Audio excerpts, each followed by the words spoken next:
Y aquí estamos, mi querida Ali, segunda hora de transmisión, esta vez con el Comercio TV. Así es, con todas las noticias del ámbito nacional, pero también internacional. ¿Quiere ver usted cómo está el tráfico? Póngalo en pantalla, por favor. Ali, mire usted el tráfico, cómo ya se está congestionando. Mucha atención, a esta hora, 7 de la mañana, comienza a movilizarse más personas en el distrito metropolitano. Los que están yendo por la autopista Rumiñahui, mucha atención, la congestión se va incrementando. Esto es los sectores aledaños, miren ustedes, pueden ir mirando cómo Quito poco a poco comienza en todas las zonas a ponerse más roja, mi querida Ali. Esto quiere decir que el tráfico se ha incrementado, el parque automotor, ya la gente comienza a salir rumbo a sus respectivas oficinas. Miren ustedes en la parte norte de la ciudad, en la Manuel Córdoba Galarza, cómo está, ¿no?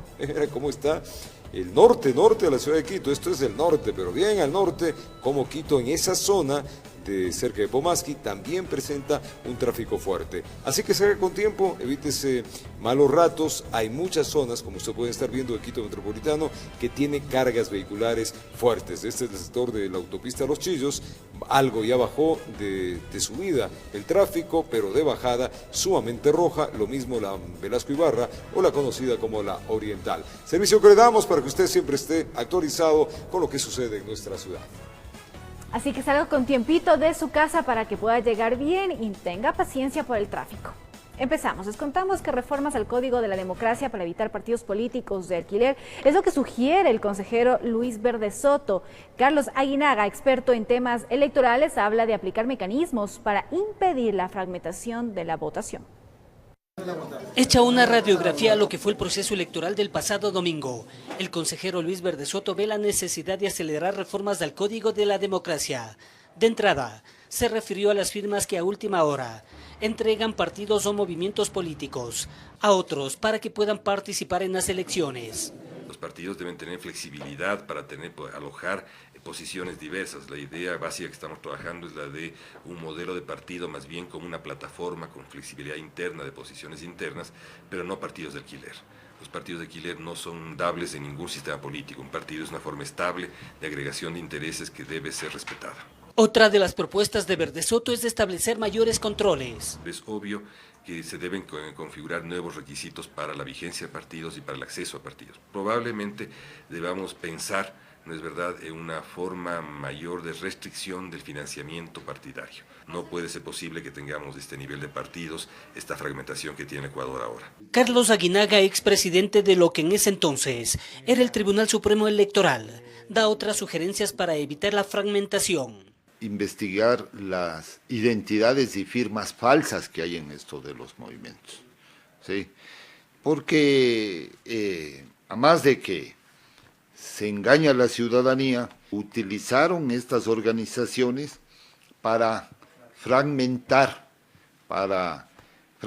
el espectro de las organizaciones políticas y de la participación y complicarle aún más a este proceso. En la Asamblea Nacional también existe preocupación por reformas electorales que se puedan aplicar. Siempre será importante reformar el código que rige a los partidos políticos, que rige las elecciones. Cuidado, legislamos por coyunturas, porque en unas elecciones nos fue bien y en otras nos fue mal. Cuidado, legislamos con dedicatorias, que hay temas pendientes y de fondo, sustantivos, que tratar, bienvenido sea. Informó Héctor Romero. 7:13 de la mañana, gracias amigos por acompañarnos acá en Televicentro. El Consejo Nacional Electoral es partidario que la Corporación Nacional de Telecomunicaciones, CNT, se someta a un arbitraje internacional. Esto para esclarecer las dificultades en la transmisión de resultados de las votaciones. Le contamos. Basado en el informe de la Organización de Estados Americanos, OEA, sobre la observación electoral hecha a las elecciones del 24 de marzo, el consejero Luis Verde Soto se siente identificado. Argumenta que es algo que sabía iba a ocurrir.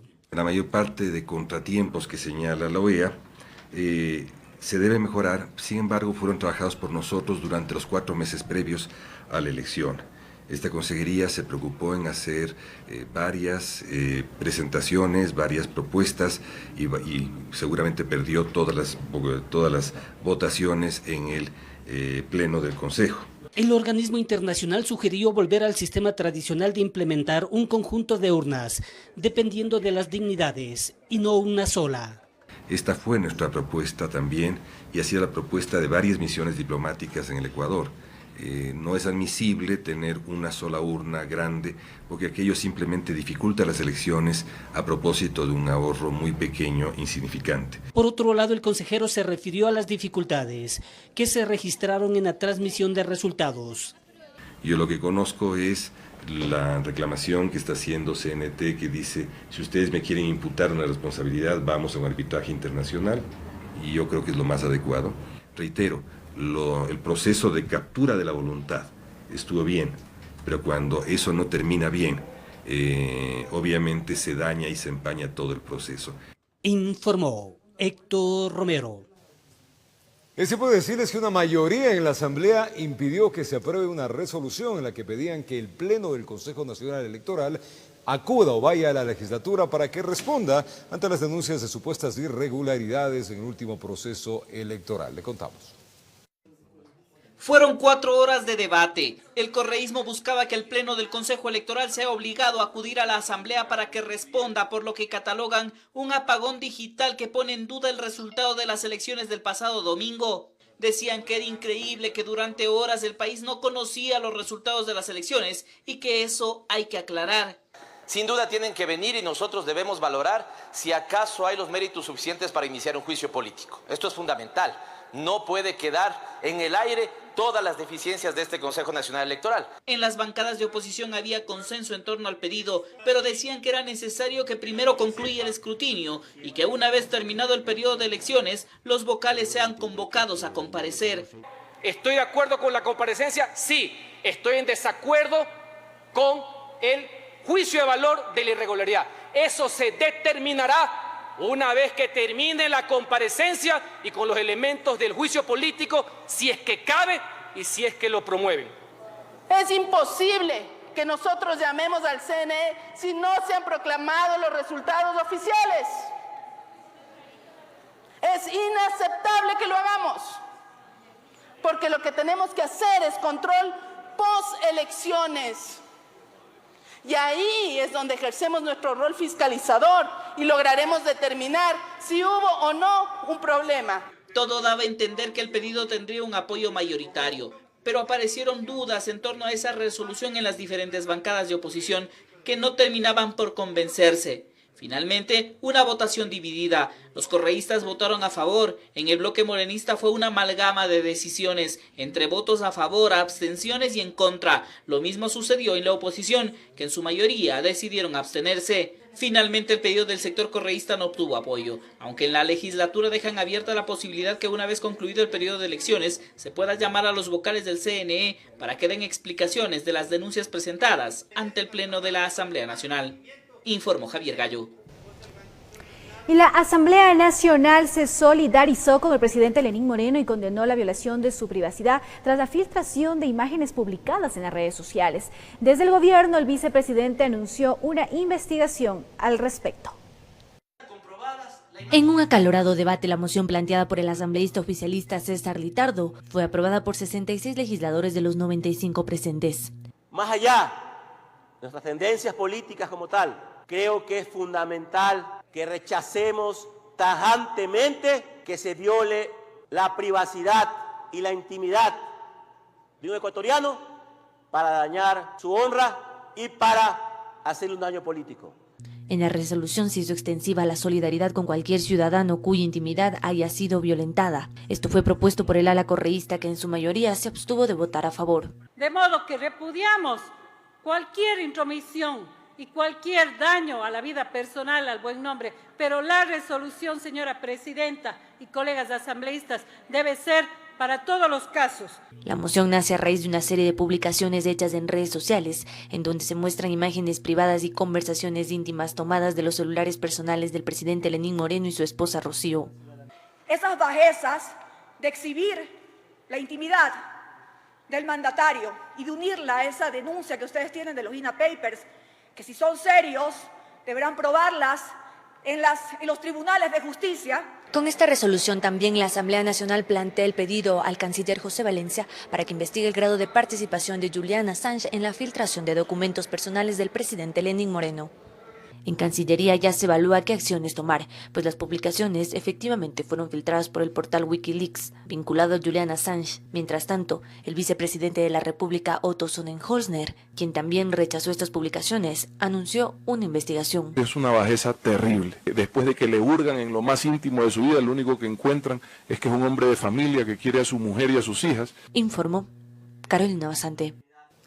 Y hasta la Fiscalía General del Estado acudió el asambleísta Ronnie Aliaga para ampliar su versión en torno a la denuncia que presentó en el legislador en contra de la presidenta de la Asamblea, Elizabeth Cabezas, y de la ministra del Interior, María Paula Romo, por el presunto delito de tráfico de influencias en torno al audio filtrado hace unas semanas. Sin embargo, la diligencia fue difiriendo debido a que Aliaga contaría con nuevos elementos para este proceso. Miremos. He diferido mi versión, la rendición de mi versión, a otro día porque hemos encontrado nuevos elementos que deben ser incorporados. Son muy importantes y como los estamos recopilando, sí necesitamos un poquito más de tiempo para hacer una sola declaración y que sea lo más contundente posible. Son nuevos elementos que ustedes saben por el tema privado de la Fiscalía dentro de la indagación previa. No puedo comunicarlos, pero en su momento se los hará saber.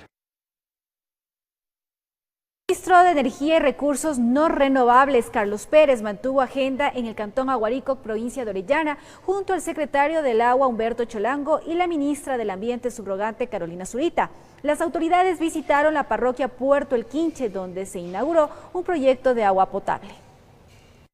3 comunidades amazónicas ubicadas en el cantón Aguarico, provincia de Orellana, zona de influencia directa del bloque 43 conformado por los campos Ispingo, Tambocoche y Ciputini, se beneficiaron de proyectos de electrificación y agua potable con una inversión de 1,47 millones de dólares por parte de Petroamazonas.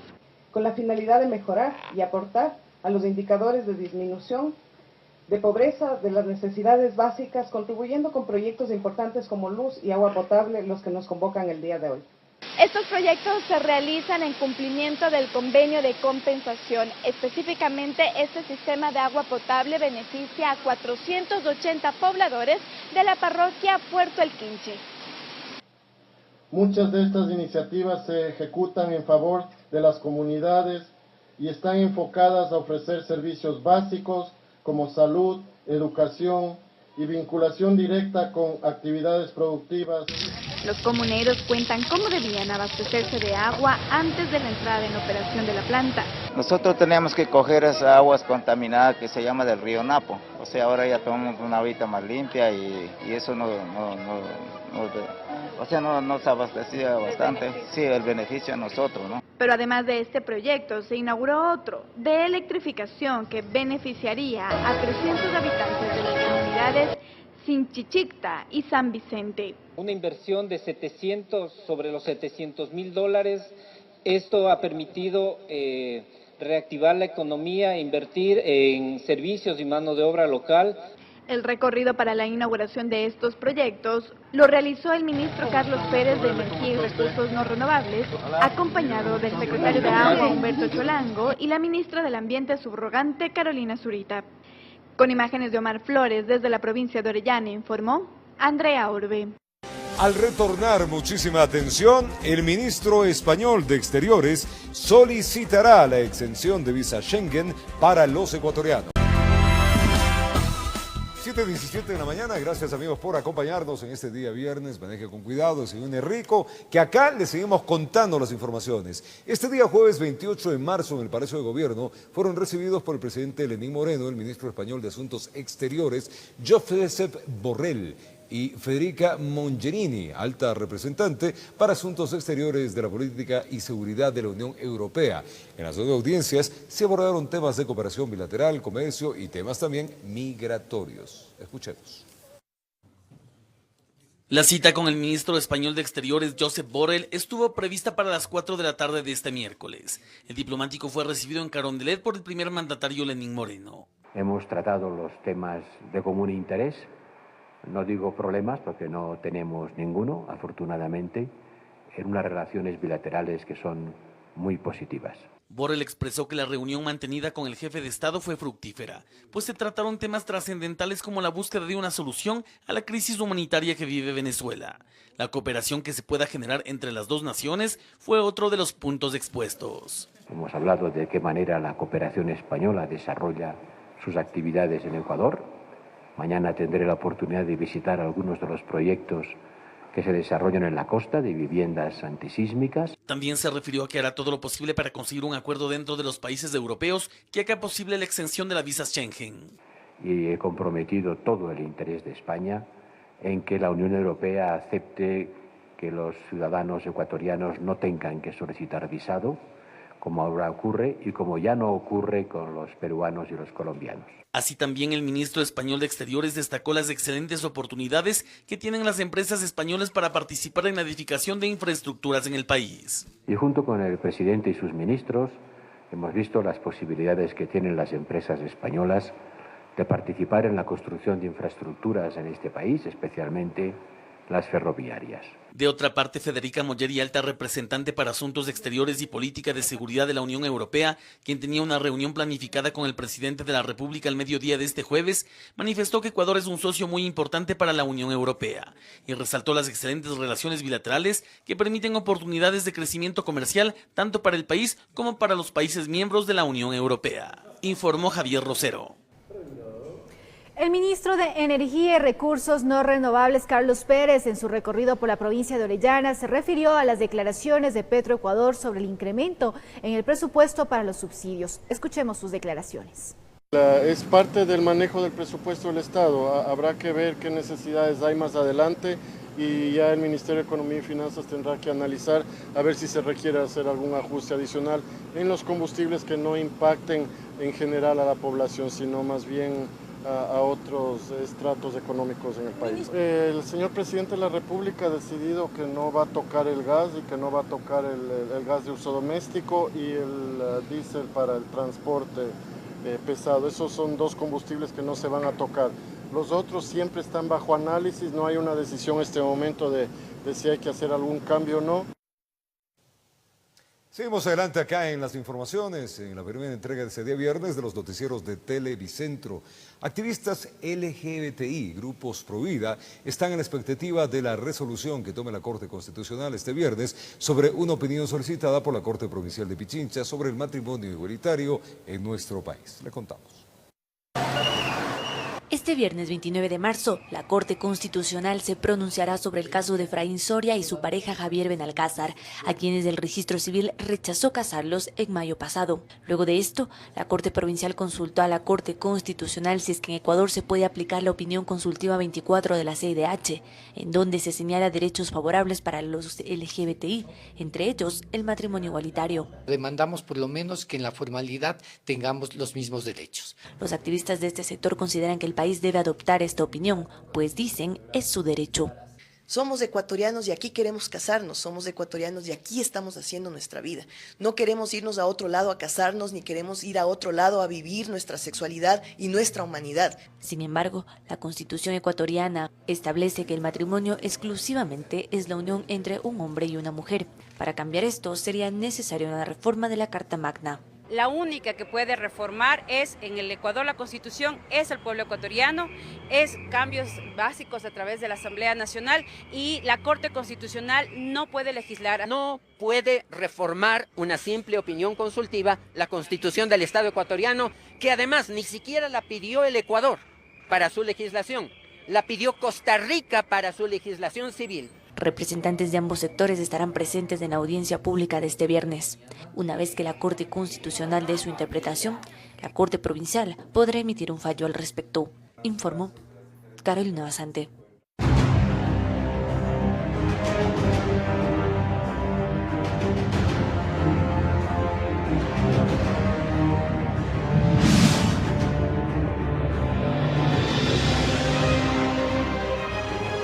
Y la provincia del Guayas se encuentra afectada por el desbordamiento del río Pula. Este afluente inundó la comuna y acabó con extensas zonas de cultivo de arroz.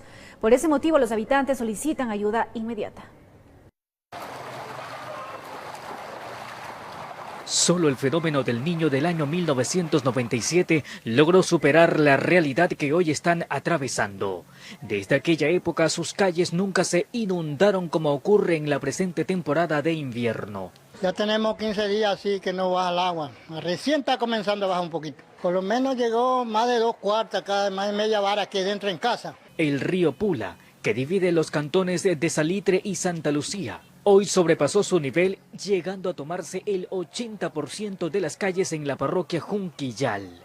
El líquido llegó una madrugada y sin pedir permiso ingresó hasta sus domicilios. Culebras a veces pasan por aquí, a veces hasta las casas se meten en las culebras, sí. La verdad estamos mal así, no tenemos ayuda, necesitamos una ayuda, porque la verdad ahorita no se puede, el trabajo está flojo. Las zonas de cultivos fueron las más afectadas. El paso de la corriente se llevó el fruto del trabajo y esfuerzo de sus habitantes, cuya principal fuente de ingresos se encuentra en los productos que obtienen de la tierra. Aquí se han perdido más de 100 hectáreas por todo el recinto, digamos la parroquia. Recién sembrado, arroz pariendo, madurando, todo se fueron a pique de una. Sí. ¿Cuántas veces al día están comiendo ustedes? A veces 2 veces, gracias a Dios, a veces 2 veces, a veces 1 vez, pero hay personas que no tienen si tienen para el mediodía, no tienen para tal.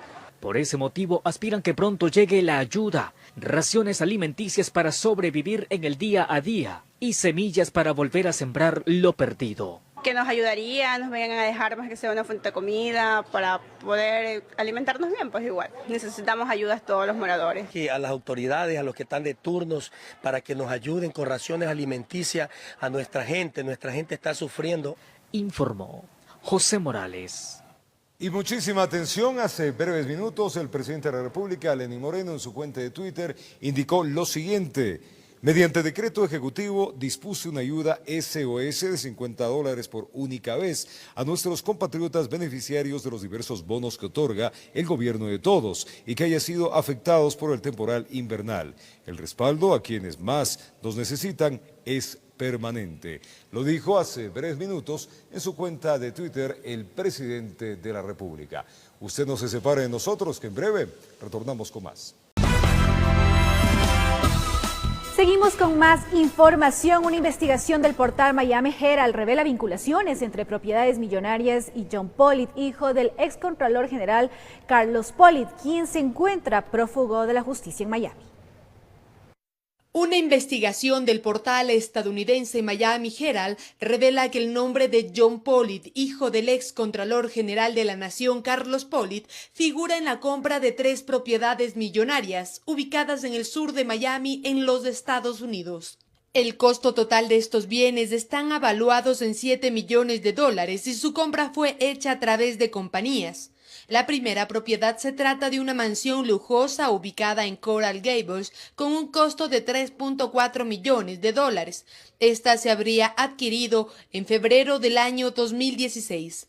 Las otras 2 propiedades son 2 edificios destinados para el uso de oficinas, la una avaluada en $1.8 millones y comprada en el año 2013, la otra en $2.67 millones, adquirida en junio de 2016. Tanto John como Carlos se encuentran prófugos de la justicia tras ser sentenciados, el padre a 6 y el hijo a 3 años de cárcel por el delito de concusión en el caso de corrupción con la constructora brasileña Odebrecht. El exfuncionario y su hijo deben pagar al Estado por perjuicios $40.4 millones.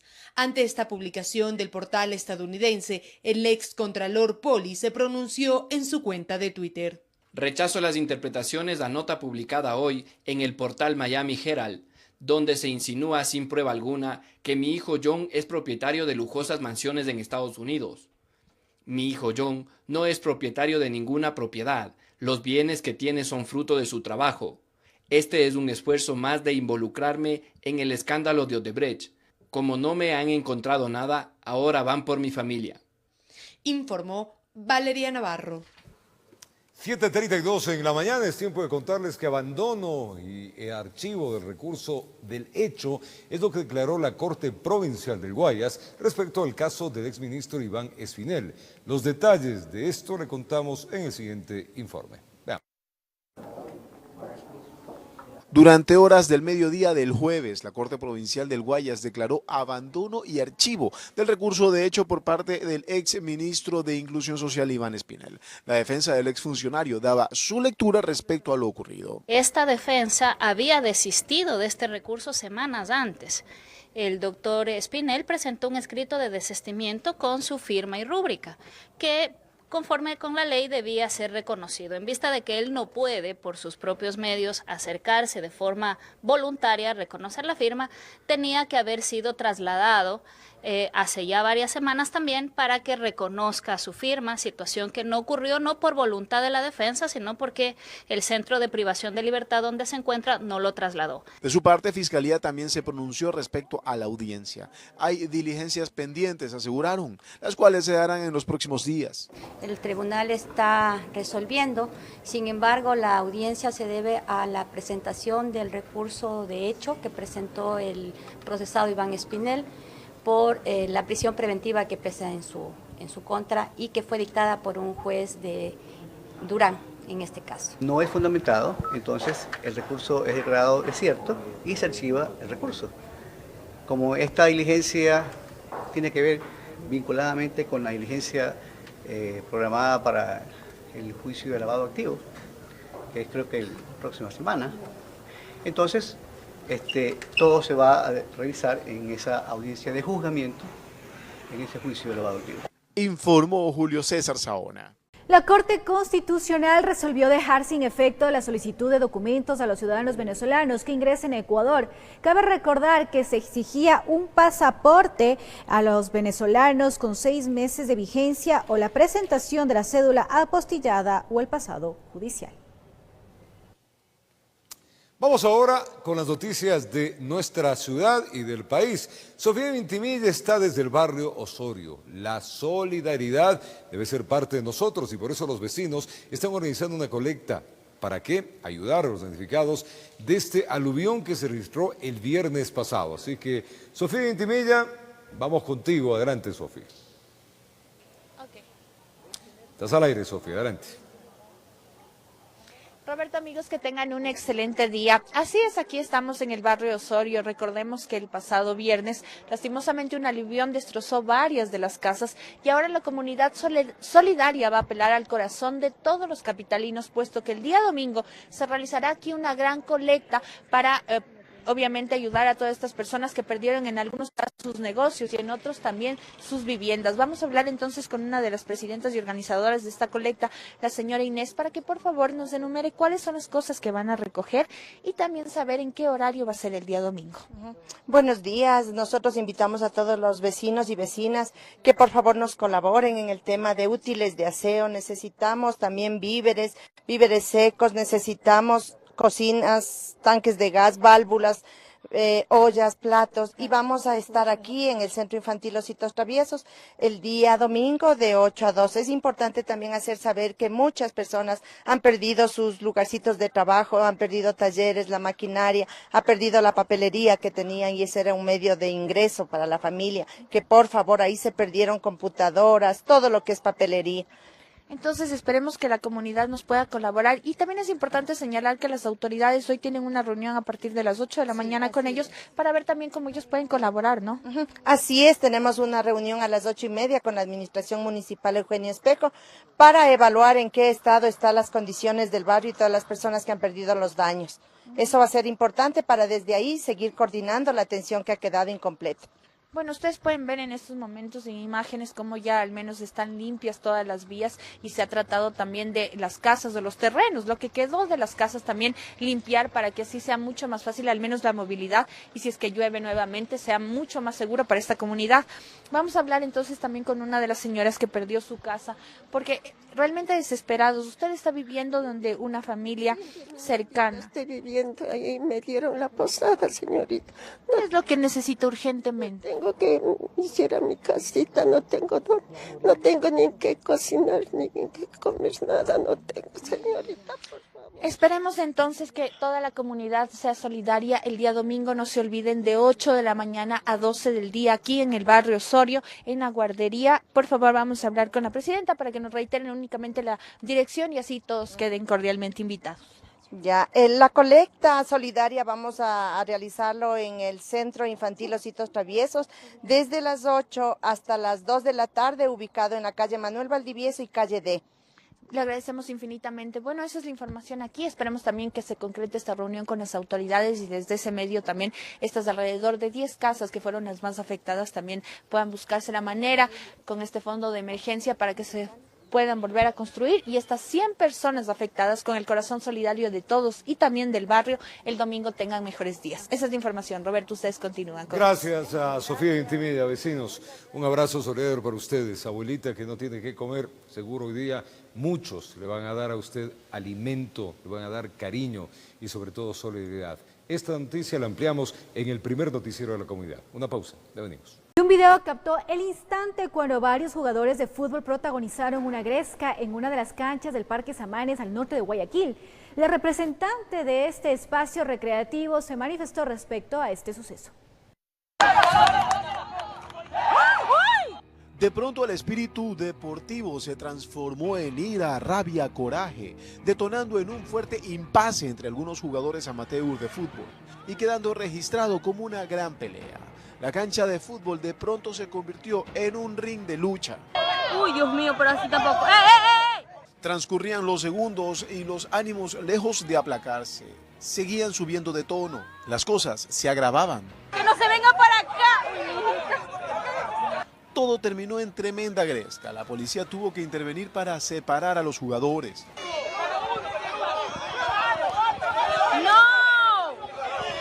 Para la directora nacional de parques, este suceso generó asombro entre las autoridades, pues nunca antes se había visto una situación como esta en Parque Samanes, en donde ocurrió todo. Explicaba lo que pasó. Sabemos que una mala jugada, como se vio en algunos videos, una mala jugada por parte de alguno de los jugadores, pues conllevó a que entre dos equipos pues exista una pelea. Era un partido de fútbol amateur, no organizado por Parque Samanes. Obviamente, pues como normalmente la gente viene, nos solicitan las canchas y pues proceden a jugar. Además de que se tomaron las medidas respectivas para evitar que sucediera algo mucho peor. Según las políticas también aquí de Parque Samanes, nuestros monitores, en el momento que exista este tipo de problemas, pues tienen que llamar a la policía, ya que nosotros aquí, justo en Parque Samanes, tenemos un servicio de UMA y que está rondando siempre aquí dentro y a las afueras del parque. Para lo cual se los localizó para que ellos se acercaran y obviamente ya tomaran control de esta riña. Esperan que hechos como este no se repitan, pues es un punto para distraerse y disfrutar, que los encuentros deportivos jamás terminen de esta manera. Informó Julio César Saona.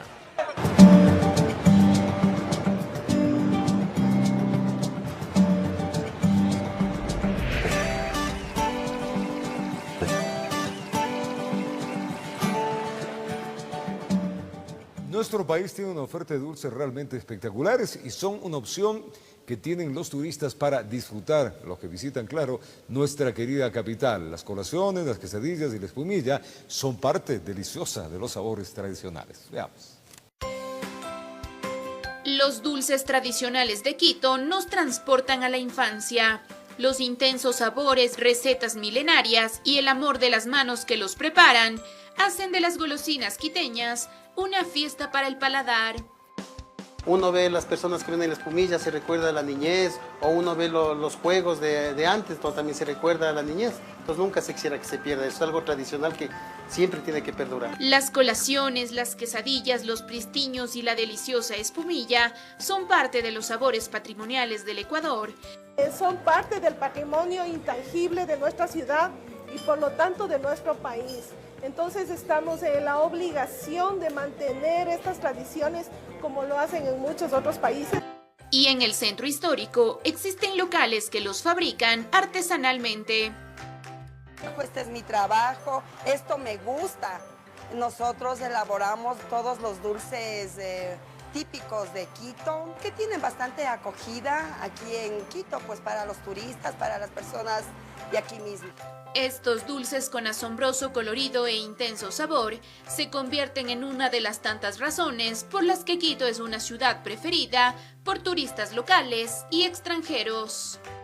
Informó Carolina Cuenca.